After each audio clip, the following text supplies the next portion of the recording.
Very aggressive. Okay. Welcome to today's meeting. We are happy to have you here, whether you're joining in person or online, and we hope that you'll continue to participate in our meetings however you're most comfortable. Our first item on the agenda is the Pledge of Allegiance, so please stand and join us.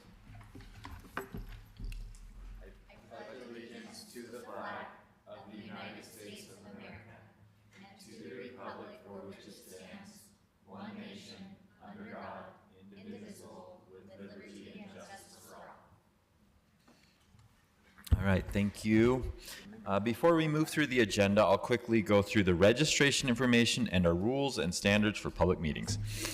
We welcome everyone to our meetings, and the goal is to make the meetings a safe place where everybody feels comfortable, regardless of potential conflicting viewpoints. So we invite everyone to help make this a welcoming space. A respectful and safe environment allows us to conduct our meetings in an orderly and efficient way. The most basic rule is that any action that causes a disruption to our ability to conduct the meeting or any safety concern involving threats or unprotected speech are not allowed. These actions or comments may result in removal from the meeting. As a reminder, our public comment registration process, individuals may register to comment on scheduled public hearing items all the way up until the hearing is closed. But for the general public comment section, we accept signups until 7:30, and the general comment section is limited to a maximum of 1 hour of comments. So if you're here to give general comments, please sign up, and remember that it is potentially possible that not everyone who signs up will have a chance to speak. So this brings us to item A4, which is approval of minutes. We are looking for a motion to approve the minutes of April 1st, 2025 and May 20th, 2025. Move for approval. Second. I have a motion from Councilmember Young and a second from Councilmember Wharton. Is there any discussion to this motion? Seeing none, all those in favor? Aye. Aye. Any opposed? And I'm not sure, do we have Councilmember Lopez Chavez online? Okay, so that passes 6-0 with Councilmember Lopez Chavez absent. Our next item is A5, which is a joint ceremonial resolution with Mayor Mendenhall recognizing September as National Suicide Prevention Month in Salt Lake City. I will read the resolution. This is joint resolution declaring September 2025 National Suicide Prevention Month in Salt Lake City.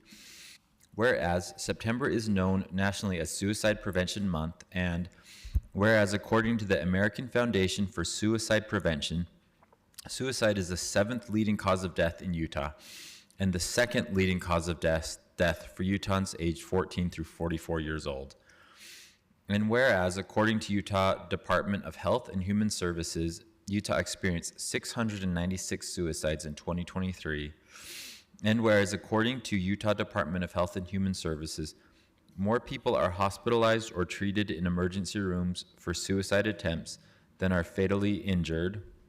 And whereas every life loss or attempt at a life directly affects the victim's family, friends, coworkers, neighbors, and community. And whereas there are many mental health resources through facilities such as Huntsman Mental Health Institute and its Crisis Care Center, and hotline and emergency resources such as Safe UT, the Trevor Project, the Utah Crisis Line, and Mobile Crisis Outreach Teams, MCOT.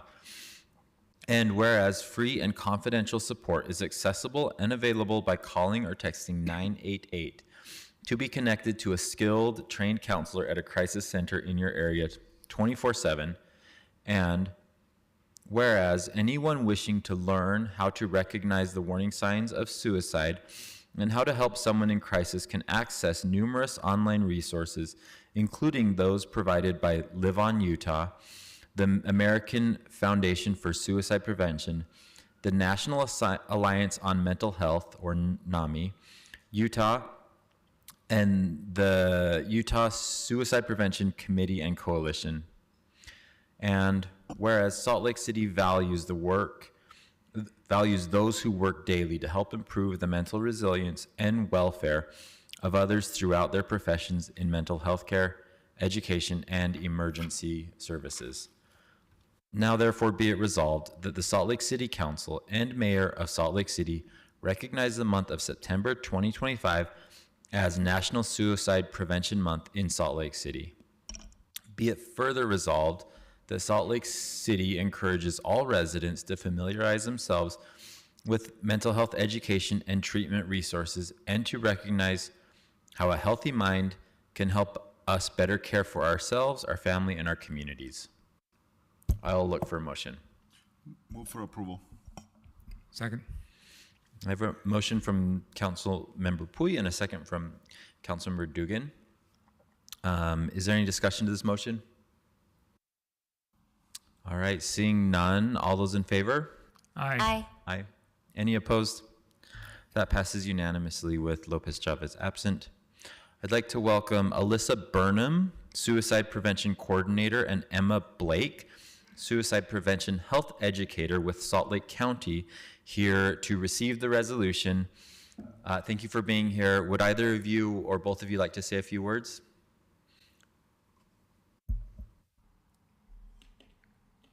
Yes, just a little bit. So my name is Alyssa Burnham. Hi.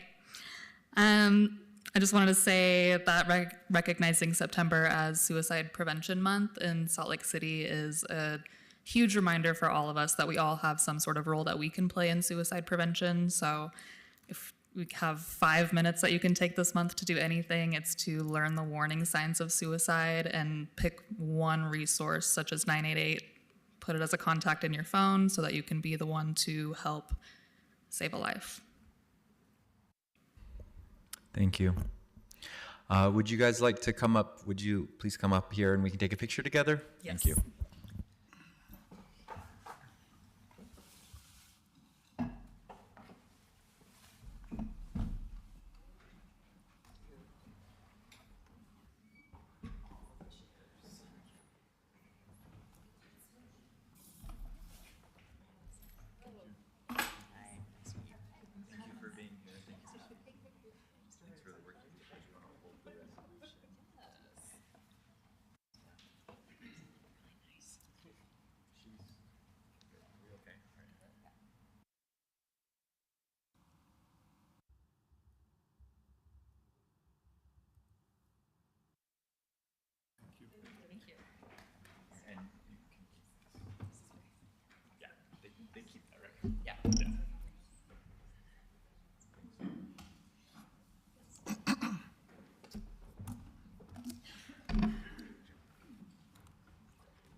Okay, that brings us to the public hearing section of our agenda.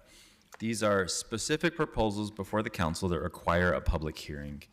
So your comments during this section should pertain to the hearing item. If you go off topic, we'll ask you to stop your comment.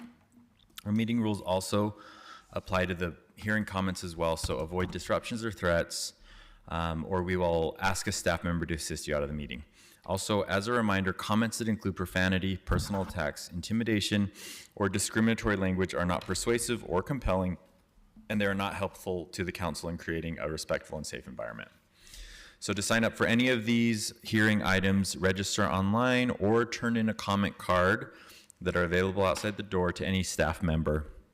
And again, we'll accept signups until the hearing item is closed. And we'll be calling the names in order of when you sign up. If you are here in Zoom, please unmute your mic when your name is called, and each person will have 2 minutes to speak. Raise your hand in person or in the Zoom room for staff assistance. If you're having technical issues in Zoom, our staff member Matilda Blushchek can assist you. If you reach the 2-minute mark, the host will announce time and your microphone will be muted. If you're unable to finish your comment, you can always share the rest of your comments with us by email, mail, or phone call to the office. Our contact information is listed at slccouncil.com. And if you have a handout for the council, notify a staff member and hand it to them and they will pass it to us. That brings us to section B, public hearings. The first public hearing is related to grant application items B1 through B6. Those will all be heard as one public hearing. There's an additional grant application item B7, but that's being pulled from the agenda. So we'll be accepting comments only on B1 through B6. Before we do that, Sylvia from our staff, Sylvia Richards, will be giving us a brief introduction to all of these grant items. Thank you, Sylvia. The city periodically applies for and receives grants from which fund some city programs. Each grant will receive a public hearing, which gives the council and the public an opportunity to learn more about the grants. First is the Regional Athletic Complex Tourism, Recreation, Cultural Convention, and Airport Facilities Tax Act, or TRCC grant. If awarded, the grant would fund the full build-out of the regional athletic complex to add extra fields and amenities to host larger-scale tournaments. Second is the Civic Center District Green Loop TRCC grant. If awarded, the grant would fund design documents for a network of Civic Center District public spaces and transportation needs for the downtown neighborhood. Third is the Jordan River Trail TRCC grant. If awarded, the grant would fund consultant fees for programming development, materials design, and engineering services for interpretive programming and wayfinding stations. Fourth is the Safer Outcomes Enhancing De-escalation and Crisis Response Training for Law Enforcement grant. If awarded, the grant would fund the purchase of a VR simulator, setup and training, FEMA Train the Trainer, and CIT international conferences, overtime for staff providing and receiving training, and local department training in de-escalation and crisis response. Fifth is the River and Roots Memory Place and the Jordan River grant. If awarded, the grant would fund participant compensation, audio, video support, and project expenses for a community storytelling and environmental engagement project for West Side youth. Sixth is the Juvenile Fire Sitting Prevention Program grant. If awarded, the grant would fund the creation of a task force to intervene with youth who show fire-setting tendencies. It also provides travel materials for the National Fire Academy accreditation, leased or purchased software, and consultation with specialists. These are items for which the city has applied. Thank you. Thank you, Sylvia. Can we start with the first public commenter, please? Thank you, Mr. Chair. We do not have anyone registered to speak to these items. All right, is there anyone in the audience that wants to speak to those? Okay, thank you. I'll look for a motion. Mr. Chair, I move that the council close the public hearing and refer items B1 through B6 to a future consent agenda for action. Second. Okay, motion from Councilor Dugan, second from Councilor Wharton. Any discussion? Seeing none, all those in favor say aye. Aye. Aye. Any opposed? Passes unanimously with Councilmember Lopez Chavez absent. As mentioned before, item B7, the Community Engagement Academy grant, is pulled from the agenda as we did not receive funding for that grant. The next item is B8, an ordinance for a zoning map amendment at 247 North and 800 West. Brian Fulmer, Council Policy Analyst, will give us a short introduction before we hear the comments. Thank you, Mr. Chair. This is a proposal to rezone two parcels at the address you mentioned from their current R1 7000 or single-family residential zoning and SR3 special development pattern residential zoning to R1 5000, another single-family residential district, and SR3. Thank you. Thank you, Brian. Taylor, please start with our first comment. Thank you, Mr. Chair. We have one person registered to speak to this item. That will be Leyland Steffens, who is here in person.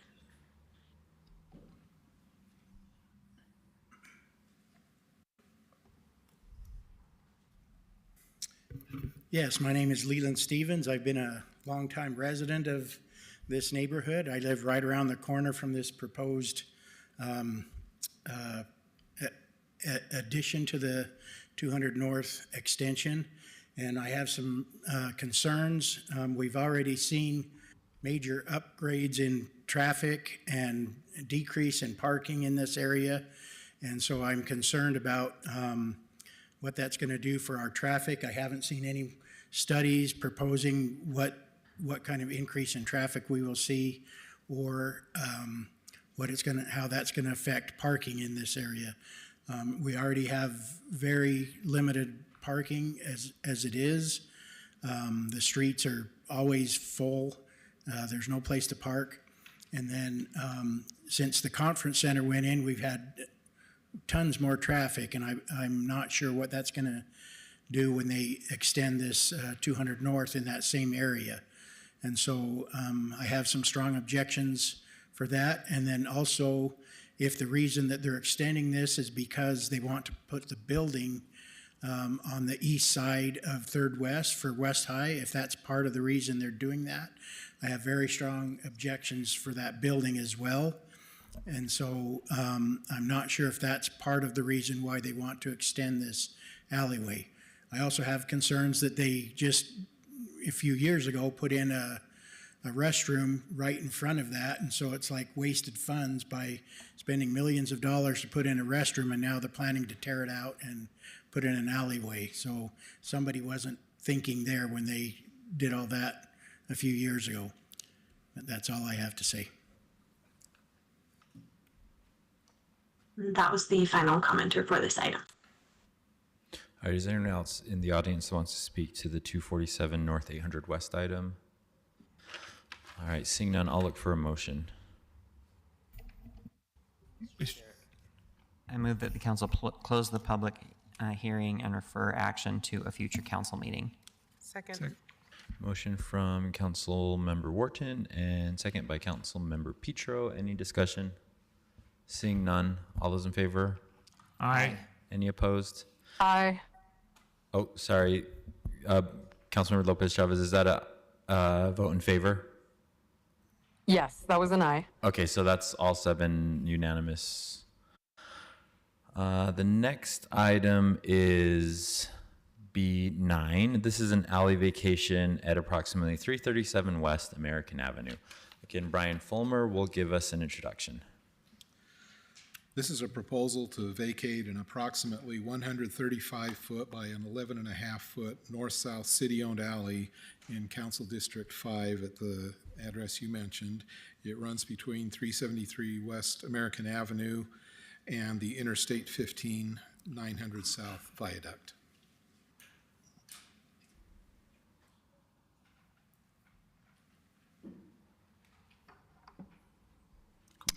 Okay, thank you, Brian. Taylor, please start with our first comment. Thank you, Mr. Chair. We do not have anyone registered to speak to this item. All right, anyone in the audience? Seeing none, I'll look for a motion. Mr. Chair, I move that the council close the public hearing and defer action to a future council meeting. Second. Thank you. The motion is by Board Member Pui, the second by Council Member Pui and Council Member Petro. Any discussion to this motion? Seeing none, all those in favor? Aye. Aye. Any opposed? That passes unanimously. The next item is B10. This is an ordinance for a zoning text amendment related to the public land zone and a street vacation for West High School.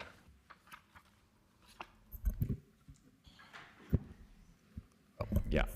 Thank you, Nick Mr. Chair. Tarbett is here to give us an introduction. So this briefing is on a proposed text amendment and partial street vacation at approximately 240 West, 200 North related to the reconstruction of West High School. The proposed zoning changes, altering building height restrictions, buffering requirements, and allowed uses would apply to all properties zoned to PL in the city. Thank you, Nick. Taylor, please start with our first comment on this item. Thank you, Mr. Chair. We have 3 people registered to speak to this item. The first will be Alex Dolwick, followed by Colin Kingsbury, and then Kristen Nodbaum. Alex is here in person. All right, thank you. Good evening, council members. My name is Alex Stolwick, and I live on 200 West. When my partner and I bought our home on 200 West, it was our home for the future, and we believed it would be protected by the Capitol Hill Master Plan, which clearly states the prohibition of the expansion of institutional uses associated with West High School's campus into residential, which is ours on 200 West. It is sad to be here tonight feeling like this promise has been broken to us. We hear no matter what, this will be pushed through by the state and this project will go through regardless. That's a heavy reality to accept in the biggest investment in your life. So I'm not here tonight with anger, but with a deep sense of sadness for what our community is about to lose. Our home is our biggest investment and the foundation of our dream. This plan threatens both the quiet, historic neighborhood we've come to love. Tonight, you are reviewing 2 items, one for the street vacation on 200 North and one for a zoning change to allow this school. The street vacation, I hope, is our best chance to stop the move of West High to 300 West and keep our neighborhood intact as we have it today.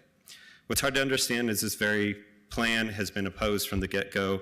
At the school board meeting, only one person supported this plan out of everyone that spoke out. At the planning commission meeting a few weeks ago or a month ago, no one spoke out.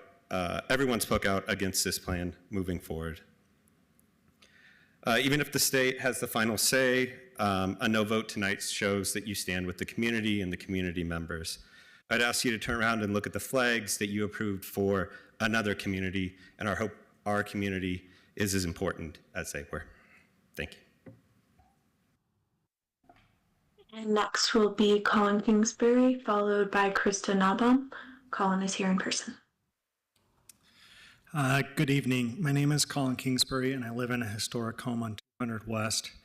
As a graduate of West High, I fully support the initiative to rebuild West High. However, Salt Lake City School District is choosing the option that is easiest for them in the short term and not what's best for the students or the neighborhood in the long term. First, I want to raise concerns over the destruction of the historic building. We live in Salt Lake City because we value our history. Look at the building we're in right now. Saving this, if you go back and listen to the presentation, as Mr. Dolwick mentioned, from Salt Lake City School District presented on January 18th, 2023, you will hear constituent after constituent advocating for saving this historic building. It is important to us. Saving the small part of the facade as the plan includes does not accomplish this. We live in Salt Lake City because we choose to save our historic buildings. Saving historic buildings is not hard. It's not easy. It is hard, but we do it with the goal of remembering our history. Secondly, I want to raise my concerns over the faculty parking entrances that are slated to be on 200 North via 200 West. There is no reason for these parking lot entrances to be located through our residential neighborhood. 200 West is a small street, a residential street that has an island going down the middle and only one lane of traffic on each side.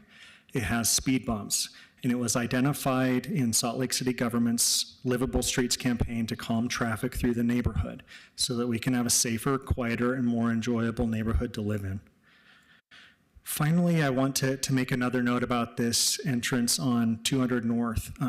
We already have a school on 200 North, just a half a block away. It's called American Heritage. And during school, parking in that street causes significant congestion already. 300 West, as you know, is a large highway. It can handle this volume of traffic. It should be used as the entrance for these parking lots. Time. Next will be Krista Nabom, who is here in person.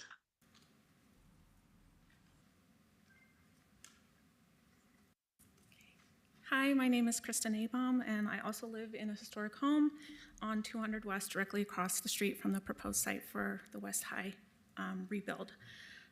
Thank you for giving us the opportunity to speak today. I gladly support the improvement of our schools and the rebuilding of West High, but I have several concerns with the proposed plan and zoning changes that disregard our historic neighborhood and undermine the previous work done by the city to reduce traffic and make our neighborhood safer.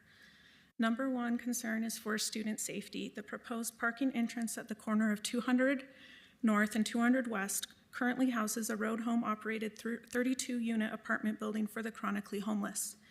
With this building comes many challenges that this neighborhood and 200 West specifically has to deal with.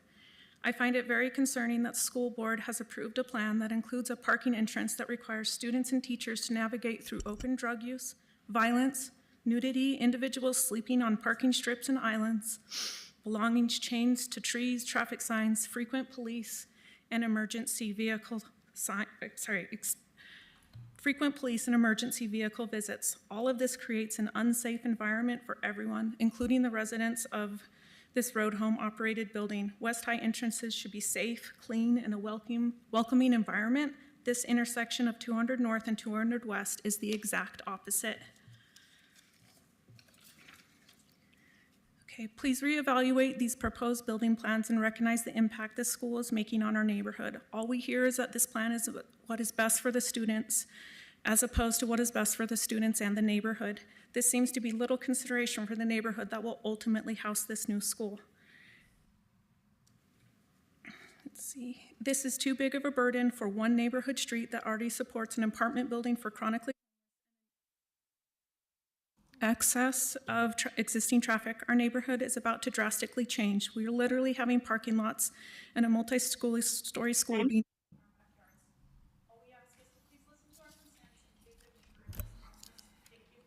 Thanks. If you have more to your comment, you can always send that to us.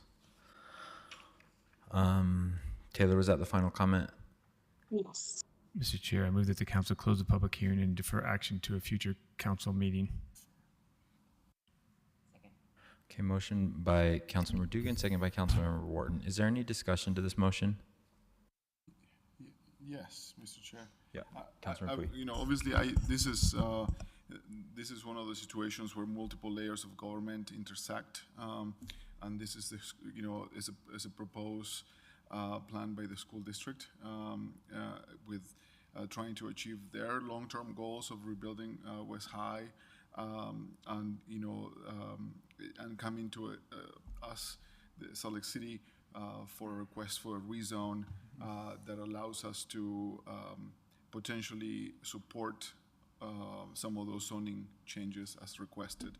And they're going through the process like anybody else and requesting us for an amendment to that. While this body doesn't have control over the actual building itself and the plans that they have proposed, that is on the school district. We do have control over the zoning and over the street vacation that they're requesting. The community as a whole is generally our biggest concern, and making sure that all these things sort of working together.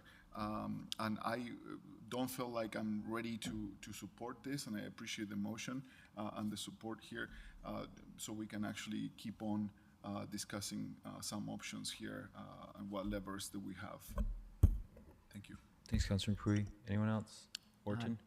Yes, just want to speak to this briefly. I appreciate the residents who come out to speak on this, and I would encourage them to continue to reach out. I know that the school district, regardless of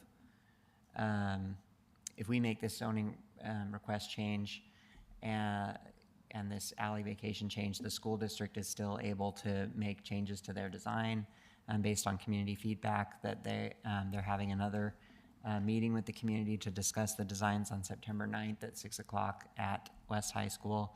And so I hope that anybody that came to speak tonight will also attend that to give feedback, and we'll also reach out to our school council, our school board representative, Ashley Anderson, with your thoughts and concerns, because there is still time for that input and for those changes to be made, regardless of whether after this zoning request is voted upon. So thank you for coming out. Anyone else? Okay, so the motion was to close and defer. Close and defer. The motion was made by Councilor Dugan and the second by Wharton. All those in favor? Aye. Aye. Any Aye. opposed? Thank you. Any opposed? That passes unanimously. That brings us to item B11, which is a zoning map amendment for the Delta Center parking garage at approximately 301 West South Temple. Nick Tarbett will give us an introduction to this item as well. This public hearing is about the proposed development agreement for the construction of a parking garage at the Delta Center. The proposal includes construction of a 7-story parking garage with approximately 450 parking stalls on the southwest corner of the site. The applicant is requesting approval of the development agreement, which establishes specific rules for constructing the parking garage. Thank you, Nick. Taylor, please go ahead and start with our first comment. Thank you, Mr. Chair. We have 2 people registered to speak to this item. The first will be Emily Sloan Pace, followed by Stephen Otterstrom. Emily, you may now unmute. As representatives of the downtown community, we strongly oppose SEG's request to override the ordinance requiring ground floor activation. A vehicle-oriented garage without meaningful pedestrian design undermines the city's vision for a vibrant, inclusive downtown. While SEG has demonstrated its ability to create immersive experiences for arena visitors, it has not yet shown the same commitment to public spaces that serve residents and workers. Their investment strategy prioritizes ticket holders while neglecting the broader community. The ordinance exists for a reason. Per the city's planning framework, downtown development must, quote, promote future downtown growth that is safe and encourages downtown living. This vision is already realized in places like Copper Common, Granary, and the Post District, where thoughtful design has turned inactive street frontages into dynamic, human-scaled gathering spaces. SEG's claims that this corner is not adaptable to street activation are inaccurate and dismissive of decades of urban design principles championed by Salt Lake. Logistics and livability are not mutually exclusive. Salt Lake's residents, business owners, and visitors deserve streetscapes that energize, not isolate the downtown experience. Granting this exemption sets a troubling precedent that city ordinances are negotiable when convenience is at stake. It also weakens efforts to attract housing, businesses, and cultural life by making downtown less welcoming and less accessible for pedestrians. Our community can't afford a future shaped by exceptions that erode the principles we've worked so hard to build. Thank you. And next will be Stephen Otterstrom, who is here in person.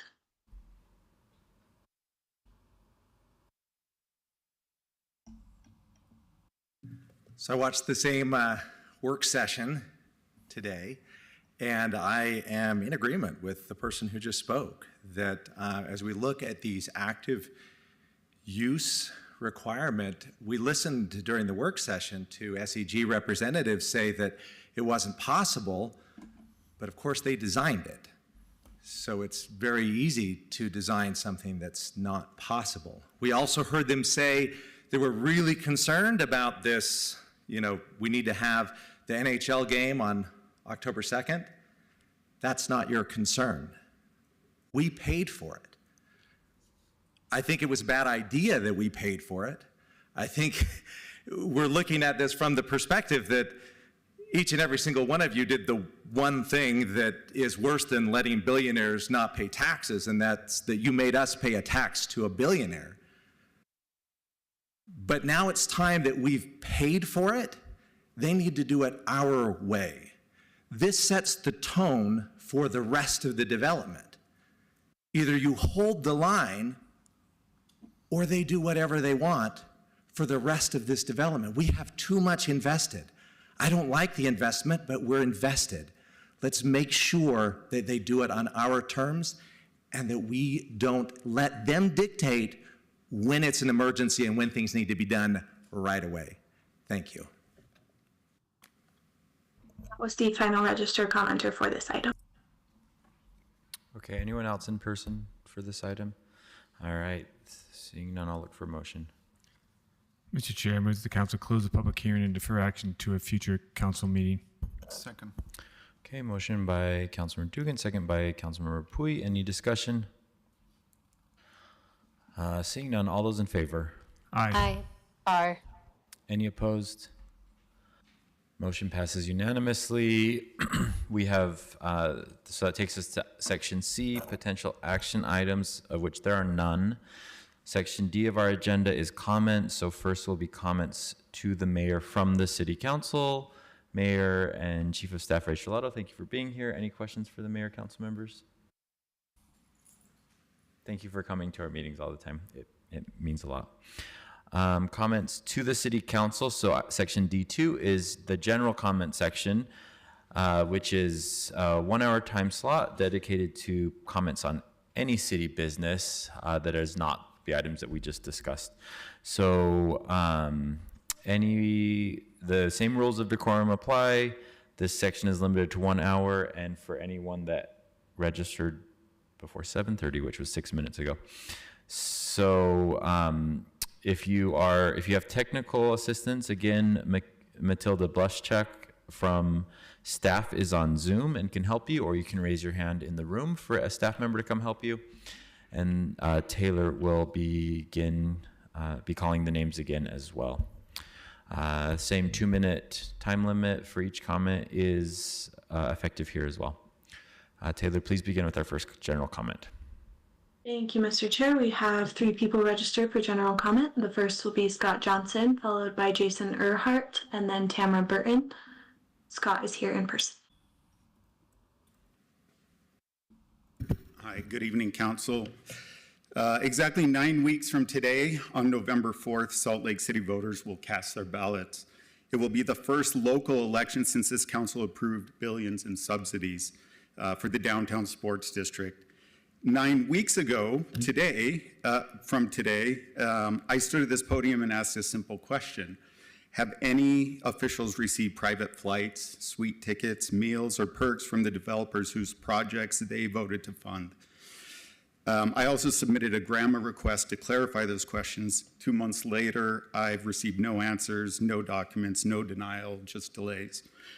Council votes have been rushed and have ignored public input, shifting enormous new tax burdens onto everyday residents and visitors to the city. This November's election is the first opportunity voters have had to hold those accountable who are responsible for these increases. Before voting, citizens deserve full transparency to all special privileges and gifts that have influenced council's otherwise puzzling actions on these matters. I'm not asking for much. Who traveled to LA? Who paid? What other special access, gifts, and perks have you received that were known or discussed before and since you voted to approve public funds? As a reminder, the next campaign reporting for November's upcoming election is in 2 days on Thursday, September 4th. Voters deserve transparency before, not after Election Day. This is not about partisanship, it's about public trust. And every day this council stays silent, that trust erodes. Thank you. And next will be Jason Earhart, followed by Tamara Burton. Jason is here in person.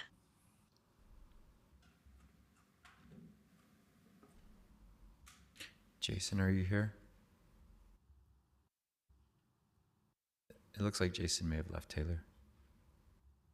And next will be Tamara Burton, who's also here in person.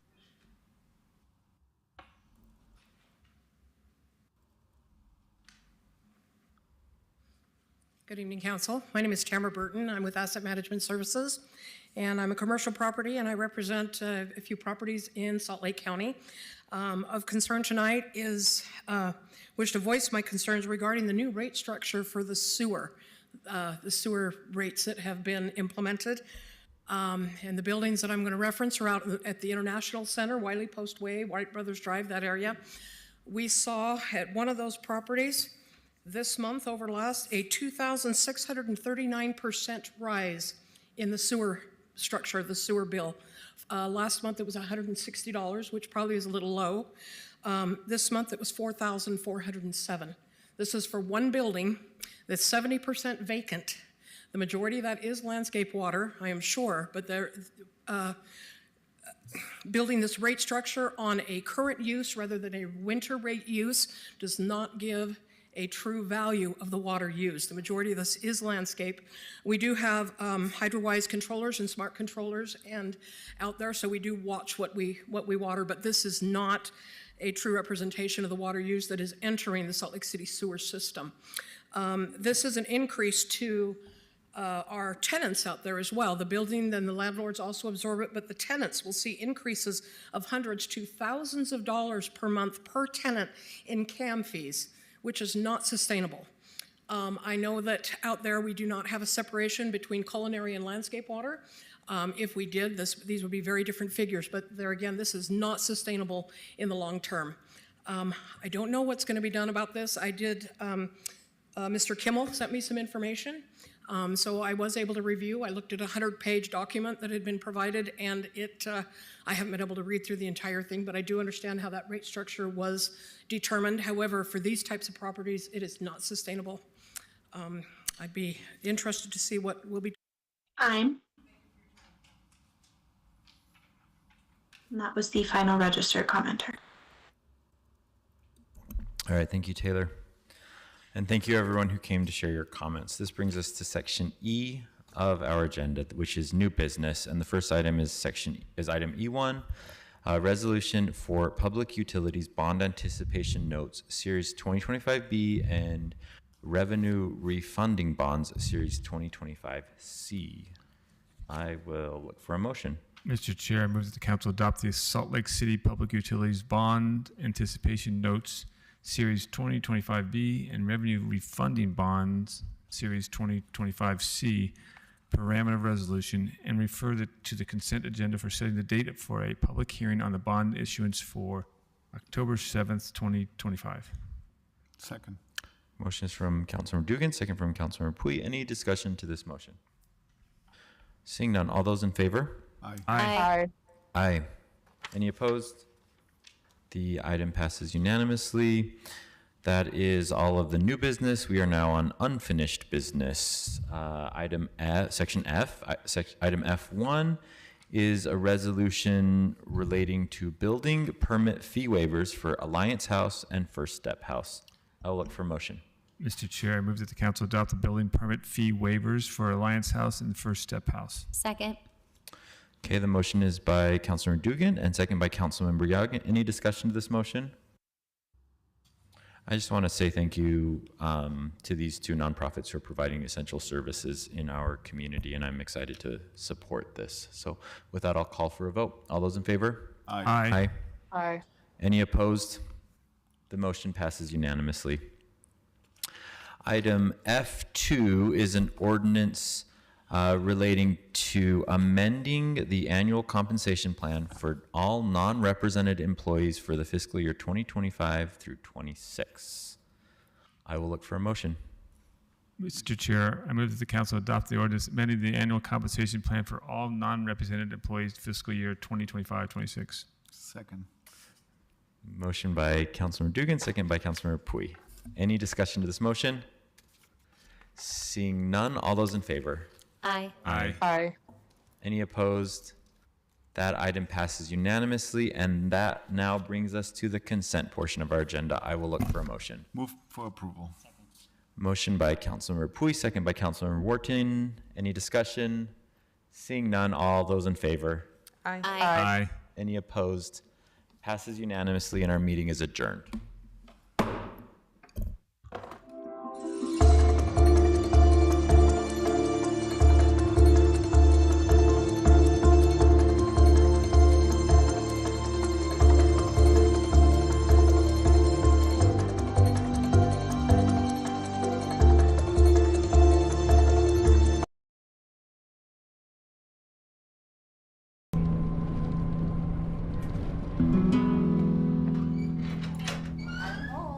Did you have a good day at school?